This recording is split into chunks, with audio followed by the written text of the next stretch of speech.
اعوذ باللہ من الشیطان الرجیم بسم اللہ الرحمن الرحیم رب اشرح لی صدری ویسر لی امری واحلل عقدۃ من لسانی یفقہوا قولی۔ بکھرے موتی، 5واں حصہ۔ حضرت عبداللہ ابن مبارک کی عجیب سوانح عمری۔ کل کے موضوع کا باقی حصہ، دین کی اشاعت۔ پیارے صحابہ رضی اللہ تعالی عنہ کی زندگی کے حالات جب ہم پڑھتے ہیں تو ایسا معلوم ہوتا ہے کہ ان کو بس ایک دھن تھی کہ اللہ کا دین گھر گھر پہنچ جائے اور ہر ایک اللہ کے دین پر چلنے لگے۔ حضرت عبداللہ رحمۃ اللہ علیہ ان کے سچے پیرو تھے۔ آپ کی زندگی کی کوئی گھڑی اس دھن سے خالی نہ تھی۔ گھر رہتے تو دین سکھانے میں لگے رہتے، سفر پر جاتے تو اسی فکر پر رہتے، دولت کماتے تو اسی لیے کہ اللہ کا دین پھیلانے میں خرچ کریں۔ لوگوں کو دین کا علم حاصل کرتے دیکھتے تو بہت خوش ہوتے، ہر طرح ان کا ساتھ دیتے، ڈھونڈ ڈھونڈ کر ایسے طالب علموں کی مدد کرتے جو علم دین کا شوق رکھتے ہیں لیکن غریبی کی وجہ سے پریشان ہوتے، یا جو لوگ دینی علم سکھانے میں لگے رہتے اور روزی کے لیے دوڑ دھوپ کا موقع نہ نکال پاتے، ہزاروں روپے ان کے لیے بھیجتے اور فرماتے روپے خرچ کرنے کا اس سے اچھا موقع اور کوئی نہیں۔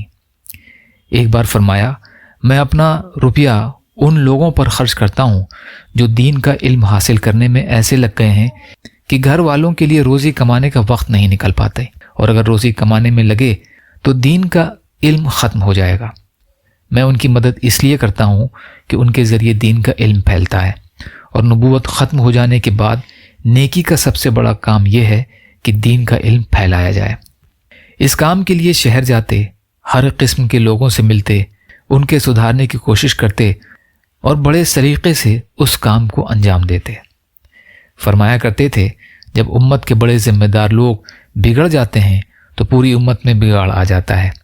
5 قسم کے لوگ ایسے ہیں کہ جب ان میں بگاڑ پیدا ہو جاتا ہے تو پوری سوسائٹی بگڑ جاتی ہے۔ پہلا، دین کے علماء۔ یہ انبیاء کے وارث ہیں، انبیاء کا لایا ہوا علم ان کے پاس ہے۔ اگر یہی لوگ دنیا کے لالچ میں پھنس جائیں تو پھر عام لوگ کس سے دین سیکھیں اور کس کو اپنے لیے نمونہ بنائیں۔ دوسرے، تاجر۔ اگر یہی لوگ خیانت کرنے لگیں، ایمانداری چھوڑ دیں اور ناحق لوگوں کی دولت لوٹنے پر کمر باندھ لیں تو پھر کس پر بھروسہ کریں گے اور کس کو امانت دار سمجھیں گے۔ تیسرے، زاہد۔ ان کی زندگیوں کو دیکھ کر لوگ دین پر عمل کرتے ہیں، اگر وہی بگڑ جائیں تو لوگ کس کے پیچھے چلیں گے۔ چوتھے، مجاہد۔ جب ان کا مقصد غنیمت کا مال جمع کرنا ہو اور حکومت کا ٹھاٹ جمانے کے لیے لڑیں گے تو دین کیسے پھیلے گا اور اسلام کی فتح کیوں کر ہوگی۔ پانچواں، حاکم۔ حاکموں کی مثال ایسی ہے جیسے بھیڑوں کا چرواہا۔ چرواہے کا کام بھیڑوں کی دیکھ بھال اور خطرے سے ان کی حفاظت کرنا ہے، لیکن اگر چرواہا خود بھیڑیا بن جائے تو پھر بھیڑوں کی حفاظت کرنے والا کون ہوگا۔ مطلب یہ ہے کہ امت کی اصلاح اسی وقت ہو سکتی ہے جب بڑے اور ذمہ دار لوگوں کی اصلاح ہو، ان کی زندگیاں سدھر جائیں تو ان کی زندگی سدھر سکتی ہے، اور اگر ان کا بگاڑ دور ہو جائے تو پوری امت کی زندگی میں ایک اچھا اور پسندیدہ انقلاب آ سکتا ہے، جسے دیکھنے کے لیے آج ہر خیر پسند کی آنکھیں ترس رہی ہیں۔